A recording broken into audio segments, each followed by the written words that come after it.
Hello and welcome प्यारे बच्चों, कैसे हो सारे। मैं असीम भारद्वाज स्वागत करता हूं आप सभी का संसारम पे। उत्तर प्रदेश पात्रता परीक्षा बच्चे, अगर आप लोग टीजीटी यानी छठी से 8वीं कक्षा तक के शिक्षक बनने के लिए इस बार पात्रता परीक्षा देना चाहते हैं उत्तर प्रदेश के अंदर जो होने वाली है, तो डियर एस्पिरेंट आप सभी के लिए इस सेशन के अंदर में एलिजिबिलिटी क्या रहेगी, कौन कौन एलिजिबल है इस एग्जाम में बैठने के लिए, सिलेबस ऑफिशियली जो आपको टॉपिक वाइज दिया गया है, प्रत्येक सिलेबस को आपको मैं टॉपिक वाइज बताऊंगा, डिस्कस करूंगा आपको टीजीटी एग्जाम के लिए क्या क्या सिलेबस आपका रहने वाला है बच्चे। और इसके अलावा फिर प्रिपरेशन के लिए जो क्वेश्चंस आपके आएंगे सर, किस लेवल के आएंगे और उन क्वेश्चंस के लिए आपको प्रैक्टिस किन किन सोर्स से करनी पड़ेगी, यानी कंप्लीट बच्चे ए टू जेड जानकारी आपको टीजीटी एग्जाम को क्वालिफाई करने के लिए आज हम डिस्कस करेंगे। और ऑफिशियल कुछ तिथियों पर चर्चा करेंगे जो आप सभी को बताई गई है आपकी गवर्नमेंट के द्वारा। देखिए बच्चे, ये नोटिफिकेशन जो आपका आया है अभी ऑफिशियल वेबसाइट पे, इसने आपको क्या कहा है, इस नोटिफिकेशन में आपको कहा कि भाई जो आपके ऑनलाइन आवेदन होंगे, फॉर्म जमा होंगे बच्चे, वो 27 मार्च 2026 से शुरू होंगे और 26 अप्रैल 2026 तक आपकी लास्ट डेट होगी एग्जाम फॉर्म भरने की। और जो आपकी परीक्षा होगी ना, परीक्षा की तिथि बच्चे यहाँ पर दी गई है 2, 3 और 4 जुलाई। यानी बच्चे आपके पास में अप्रैल, मई, जून 3 महीने आपके पास बीच में बचे हुए हैं। और आपके जो सिलेबस अभी बताऊंगा उसके हिसाब से क्या सर ये इनफ है या कितना हमें पढ़ना पड़ेगा, वो चीज़ों की भी जानकारी हम आज डिस्कस करेंगे। ठीक है सर। अभी बच्चे की कक्षा 6 से 8 के लिए जो आपको ऑफिशियली उत्तर प्रदेश शिक्षक पात्रता परीक्षा में आपको एलिजिबिलिटी यानी अर्हता आपको जो बताई गई है, आपको क्या होना चाहिए, आप सभी के सामने लिखी हुई है बच्चे। देखो मोटा मोटी तौर पे आप देख सकते हैं, कई बार बच्चों के डाउट होते हैं सर क्या मेरी क्वालिफिकेशन इसमें है कि नहीं। भाई सबसे पहला तो आपको यूजीसी से मान्यता प्राप्त किसी भी विश्वविद्यालय से आपको ग्रेजुएशन परीक्षा होनी चाहिए, या और इसके साथ साथ में बच्चे आपको 2 वर्षीय डीएलएड या बीटीसी इसके अंतिम वर्ष में हो तो भी आप शामिल हो सकते हैं, आपने पूरा कर लिया है। ऐसे ही बच्चे ये आपका बीएड जो है बच्चे, बीएड के अंतिम वर्ष में हो या बीएड कर लिया है तो भी काम चल जाएगा बच्चे। इसी के साथ में और भी बच्चे यहाँ पर कुछ चीजें दी गई हैं आपको, ये जैसे आपको कुछ बातें और बताई गई हैं, आप इनको पढ़ सकते हो। मेन बात यही है बच्चों का, या तो डीएलएड होता है या बीएड होता है, बीटीसी होता है, ये चीजें आपके यहाँ पर क्लियर शब्दों में लिखी हैं, ये लिखी है और यहाँ पर बच्चे ये भी लिखा हुआ है, ठीक है ना। ये क्लियर शब्दों में लिखा, मीनिंग वही है, बस कुछ कुछ एक आधी चीजें और जो इन्होंने बताया है कि भी ऐसा हो सकता है वो भी होगा बच्चे। यानी कि जैसे एक क्या होता है कि पहले सिर्फ ग्रेजुएशन अलग से होती थी, बीएड अलग से होती थी, यहाँ पर लिखा है कि भाई तुमने ग्रेजुएशन प्लस बीएड अगर साथ में कर रखी है, 4 वर्षीय जो आपका है, आपका ये लिखा हुआ है इन्होंने 4 वर्षीय बीएड या बीए बीएड के अंतिम वर्ष में हो तो भी आप बैठ सकते हो एग्जाम के अंतर्गत। तो ये बातें ध्यान रखना बच्चों। ओके सर, ये तो हुई एलिजिबिलिटी।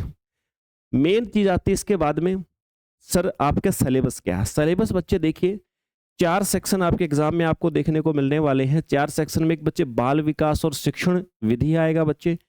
एक लैंग्वेज आपको पहली चूज करनी पड़ेगी, दूसरी लैंग्वेज आपको चूज करनी पड़ेगी। पहली लैंग्वेज जो है वो हिंदी होगी, दूसरी लैंग्वेज आप अंग्रेजी, उर्दू और संस्कृत में से एक चूज कर सकते हैं। फिर बच्चे अगर गणित और विज्ञान के शिक्षक बनना चाहते तो गणित और विज्ञान आएगा, और अगर आप सामाजिक अध्ययन से बनेंगे, सामाजिक विज्ञान के बनेंगे तो सामाजिक विज्ञान आएगा, इन दोनों में से एक आएगा। अगर आप मैथ और साइंस के टीचर बनेंगे तो बच्चे 60 नंबर का मैथ साइंस आएगा, और अगर बच्चे आप एसएस के टीचर बनेंगे तो 60 नंबर का एसएस आएगा, ठीक है। ओके सर, कुल मिलाकर के 30-30 नंबर के 3 आएंगे, 150 नंबर का और 150 क्वेश्चन का आपका पेपर होने वाला है, ठीक है सर। अब बच्चे परीक्षा का स्वरूप क्या रहेगा, परीक्षा की अवधि लगभग 2.5 घंटे की होगी, कुल 150 मिनट का होगा, और परीक्षा के क्वेश्चन सारे एमसीक्यू टाइप के होंगे जिनके 4 विकल्प होंगे। नेगेटिव मार्किंग नहीं होगी बच्चे। प्रश्नों की संख्या 150 होगी, प्रत्येक का 1 अंक होगा। प्रश्न पत्र का माध्यम हिंदी और अंग्रेजी होगा बच्चे, यानी इंग्लिश लैंग्वेज के क्वेश्चन इंग्लिश में ही रहेंगे, बाकी पूरा पेपर आपका हिंदी और अंग्रेजी दोनों ही मीडियम में रहने वाला है। Okay sir. फिर इसने कहा भाई जो यूपी टेट में आप जो भी बच्चा शामिल होता है, तो अगर वो जनरल कैटेगरी से है तो 150 में से 90 अंक उसको चाहिए, सॉरी 150 में से उसको 90 अंक चाहिए कि बच्चे, यानी कि 60% अंक उसको प्राप्त करने पड़ेंगे। और अगर अनुसूचित जाति, जनजाति, अन्य पिछड़ा वर्ग, ईडब्ल्यूएस बाकी के जो हैं बच्चे, उनको 55% अंक यानी 82 अंक लेने पड़ेंगे, तो वो एलिजिबिलिटी टेस्ट उनका पास हो जाएगा। अब आते हैं सर सबसे मेन चीज बच्चे हमारी सिलेबस की। तो देखिए बच्चे, सिलेबस वैसे तो ऑफिशियली आप सभी को पीडीएफ अपने टेलीग्राम चैनल में मिल जाएगी। टेलीग्राम आप सभी ने ज्वाइन कर लिया होगा, या अपने यूट्यूब चैनल के डिस्क्रिप्शन में ही लिंक है, वहाँ से ज्वाइन कर सकते हो। तो टेलीग्राम पे पूरी पीडीएफ ऑफिशियल वाली आपको वहाँ भी मिल जाएगी। यहाँ पर भी सिलेबस आप देख सकते हो एक बार, 6ठी से 8वीं का सबसे पहले अगर हम बात करें आपका बाल विकास एवं शिक्षा शास्त्र के अंदर, तो बच्चे देखो इतने सारे टॉपिक आने वाले हैं। पहला जो मेन यूनिट आएगी आपकी वो बाल विकास एवं शिक्षण विधियां आएगी। उसके बाद बच्चे समावेशी शिक्षा आएगी बच्चे, दूसरी यूनिट। तीसरी यूनिट आएगी बच्चे अध्ययन और अध्यापन बोल सकते हैं। तो ये मेन 4-5 यूनिट है। बाकी इनके अंतर्गत टॉपिक छोटे छोटे सब टॉपिक बहुत सारे मिलेंगे। हिंदी के अंदर बच्चे आप देख लीजिए हिंदी का सिलेबस क्या रहेगा सर। ये अपठित अनुच्छेद, संज्ञा और संज्ञा के भेद, सर्वनाम सर्वनाम के भेद, विशेषण विशेषण के भेद, क्रिया एवं क्रिया के भेद, वाच्य है ना, हिंदी भाषा की समझ ध्वनियाँ, ये सारे बच्चे सीक्वेंस में आप सभी के सामने लिखे हुए हैं। आप वीडियो को पॉज करके आराम से पढ़ सकते हो। बाकी आप जब पढ़ोगे टीचर से तो बहुत आसानी से आप लोग जान जाओगे। फिर इंग्लिश के अंदर बच्चे लगभग सारे ही दे रखे हैं जो इंग्लिश का सिलेबस होता है। इन passage, noun and its kinds, pronoun, verb and its kinds, adjective, adverb, preposition, conjunction, interjection, singular और प्लूरल, सब्जेक्ट, प्रेडिकेट, ये सारे के सारे दे रखे हैं बच्चे। यहाँ पर बहुत ज़्यादा मतलब मुझे बोल बोल के बताने की नीड है नहीं, आप सभी के सामने ऑफिशियल सिलेबस है। आप फोटो भी ले सकते हो, लिख भी सकते हो वीडियो को पॉज करके। फिर उर्दू हो तो बच्चे उर्दू के बारे में भी लिख रखा है। संस्कृत के अंदर ये सिलेबस आपका रहेगा अगर संस्कृत है आपका। फिर उसके बाद गणित और विज्ञान, ये हमारी मेन चीज है। वो जो सामान्य विषय हैं, जो जनरल सब्जेक्ट हैं बच्चे, वो सिलेबस बहुत ज़्यादा वैरायटी का नहीं होता है, हमेशा लगभग सेम ही होता है। मेन चीज़ है बच्चे आपका देखिए यहाँ पर ये गणित और विज्ञान।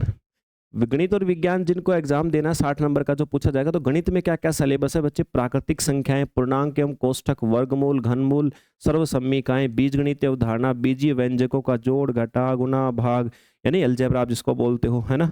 उसके बाद द्विघात समीकरण, समानांतर रेखाएं, वृत्त, वृत्त की स्पर्श रेखा, और अनुपात समानुपात, परसेंटेज वगैरह, बैंकिंग का, सांख्यिकी, पाई और दंड चार्ट, है ना, प्रायिकता, प्रोबेबिलिटी बच्चे, कार्तीय तल, क्षेत्रामिति, घातांक, ये सारे। और इसके अलावा मैथ की पेडागोजी। फिर है सबसे मेन हमारा साइंस का। साइंस में देखोगे तो बच्चे सिलेबस आपको बहुत बेसिक लगेगा, कोई खास बात है नहीं। जैसे दैनिक जीवन में विज्ञान की महत्वपूर्ण खोज, मानव विज्ञान और प्रौद्योगिकी, रेसे एवं वस्त्र, रेसों से वस्त्रों तक, यानी पॉलीमर आप सामान्यतः पढ़ते हो जैसे।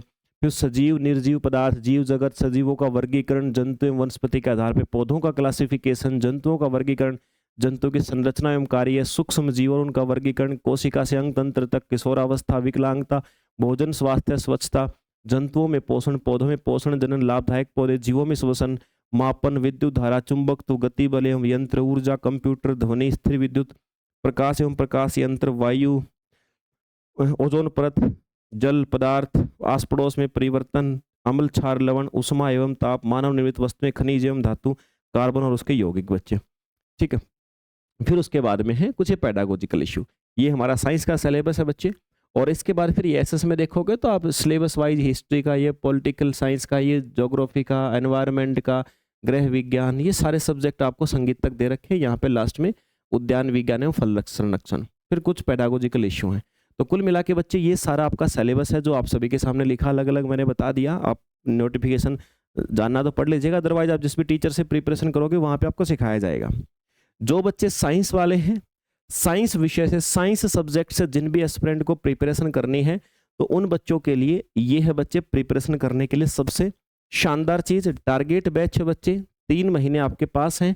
उन 3 महीनों के अंदर ये सारे सब्जेक्ट जो आपके 4 सेक्शन दे रखे हैं ना, 2 लैंग्वेज वाले दे रखे हैं बच्चे, एक शिक्षा शास्त्र वाला दे रखा है, और एक आपका खुद का सब्जेक्ट है, तो साइंस और मैथ जिसके अंतर्गत आते हैं। तो ये सारे सब्जेक्टों को लिए हुए ये है बच्चे आपका यूपी टेट टीजीटी साइंस के लिए टारगेट बैच, जिसके अंदर आपको सभी अनुभवी शिक्षक, साइंस विज्ञान मेरे द्वारा बच्चे पढ़ाई जाएगी कंप्लीट। आपको जो यूनिट दी गई है यूनिट वाइज जैसा ऑफिशियली बताया गया है वही यूनिट्स आपको पढ़ाई जाएंगे बच्चे।